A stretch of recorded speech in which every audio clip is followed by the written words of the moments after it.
Hi everybody, and welcome to Insight. So it was a big day a couple of days ago because the new drone regulations here in Canada were released, and from this point on, actually from June 1st, all of us are going to have to follow these new drone regulations. What I'm going to do in this video is basically go over what these regulations are and what they mean to recreational drone flyers. I'm also going to talk a little bit about the good and the bad aspects of these regulations. So if you want to know what I think, stay tuned and I'll be right back.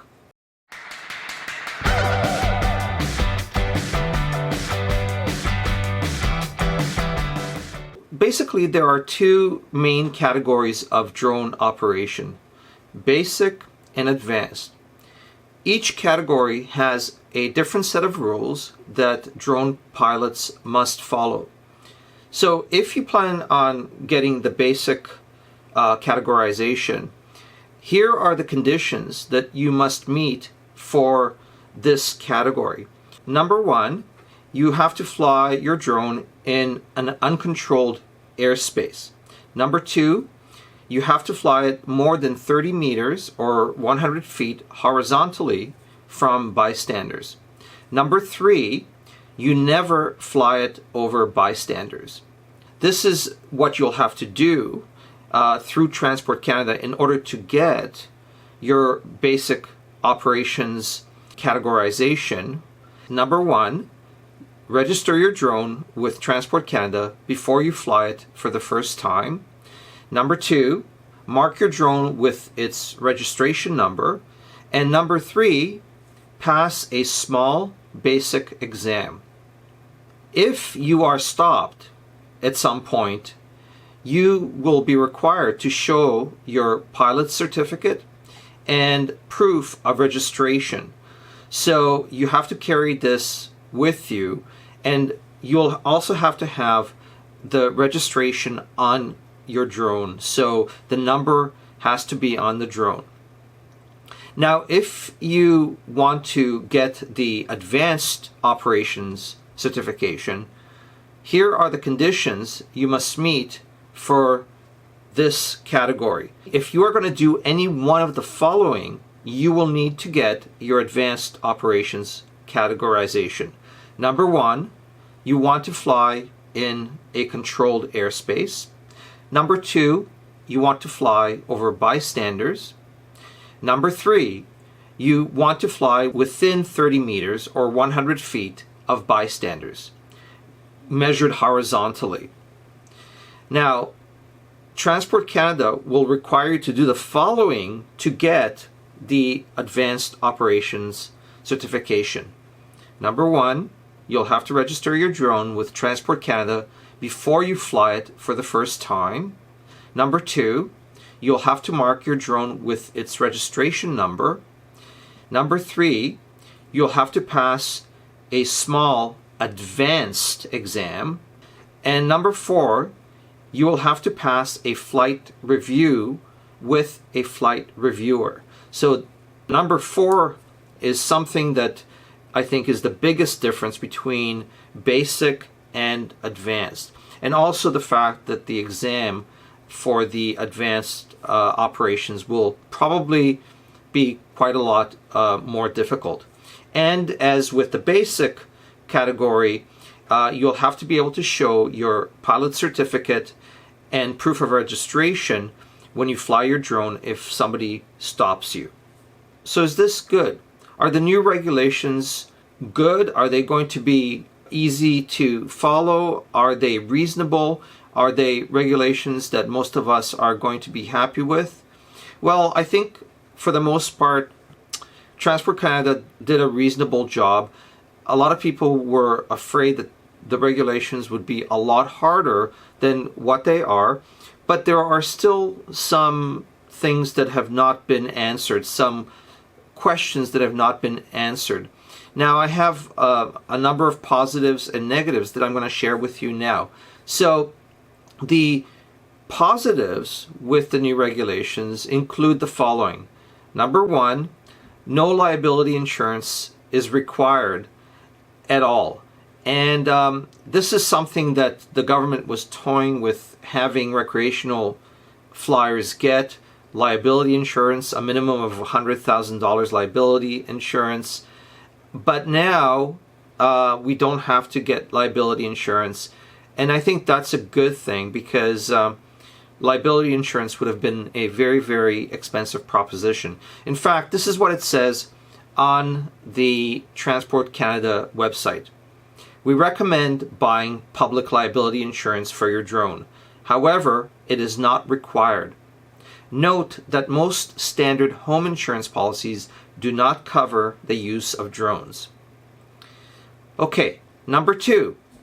They got rid of the 3 categories of drones: 250 grams to 1 kilogram and 1 kilogram to 25 kilograms. This is positive. The original idea was that there would be 3 categories: 250 grams to 1 kilogram, and then 1 kilogram to 25 kilograms. So we would have 3 different weight categories. Thankfully, the government got rid of that, because it would have been a ridiculous system, given the fact that a lot of us have drones that weigh under 1 kilogram. For example, the Mavic Pro weighs under 1 kilogram. However, if you also have a Phantom, Phantoms weigh just over 1 kilogram, which would mean that you would be in 2 different categories with the kinds of drones that you might own. So thankfully, the government got rid of this, and I think that's really, really good. Number 3, they increased the maximum height that you can fly from 300 feet to 400 feet. So that's great, and it's in keeping with the regulations in the States. I think that they did a good job there. Number 4, it's relatively inexpensive to get your basic certification. It's not going to cost more than $20, $25, maybe $30 to get your certification. So it's not an inordinate amount of money. It's certainly reasonable. Number 5, they replaced putting name and personal information on the drone with a registration number. And that's, I think, very, very good. It makes me feel more secure. I don't want my personal information on my drone, just in case somebody picks it up and that person is not the most, good person to have that information. So I think that a registration number works quite well. And again, it's not expensive to get the registration number. It's only $5. So those are the positives. Here are the negatives. There are a few of them. Number 1, the need to register each one of your drones.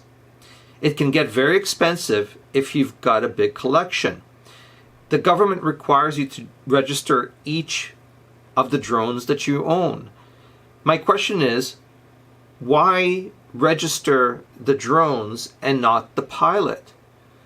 If you register the pilot, you only need 1 registration, and that 1 registration could apply to multiple drones. I'm not really sure why the government decided to do it this way, except that it may be a bit of a money generating kind of thing. Okay, number 2, there are no study guides online whatsoever to prepare for the tests. There's a guide on what you need to know, but the actual information is not there.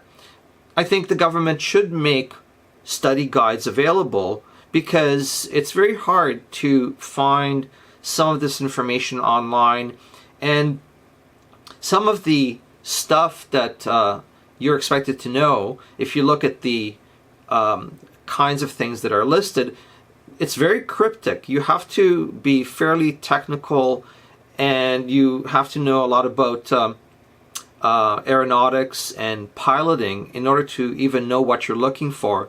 So to have study guides would be very helpful. I think the government isn't making them available because, well, it's expensive to make these study guides. And Marc Garneau, when he was asked about study guides, basically said, well, you should go to drone school and get the information that way. But that's, again, a very expensive proposition, and it may be a bit of overkill to go to drone school if all you're intending to do is get your basic operations certification. Okay, number 3. Apparently, the test for even the basic operations certification is quite difficult. From what I understand, there are technical questions that people who fly at the basic operations level probably do not need to know. So again, the question is, why are people who are just recreational flyers and aren't really intending to fly in urban environments, in environments where there are lots of people, why are they forced to learn some things that really are not going to help them, that maybe a pilot would need to know, but a hobbyist drone flyer probably doesn't need to know? Number 4, getting the advanced operations certification can get expensive, and the test is probably quite a bit harder. Now, the biggest difference between getting the advanced operations certification and the basic operations certification is that you need to have a flight review with a Transport Canada approved drone pilot who can administer the flight review. So this is going to be expensive and will require quite a bit of work to achieve. So this is a negative. Anybody who's wanting to get the advanced operations is going to have to go through a lot more. Related to this is the fact that number 5, in order to fly your drone in the advanced operations category, the drone must meet Transport Canada's safety assurance requirements. As of now, there are no consumer-grade drones on the list. This means that even if you get your advanced certification, you may still not be able to fly your drone in controlled airspace unless you buy a professional drone costing in the tens of thousands of dollars. Now, hopefully this will change in the future, but I highly doubt it. Again, I hope that I'm wrong, but I have a theory as to why it's probably not going to change. I hope I'm wrong about this, but my theory is that the strict safety assurance requirement is there to protect the professional drone industry from recreational flyers who have consumer-grade drones that can probably do 80% of what commercial drones can do. Commercial drones which are approved by Transport Canada.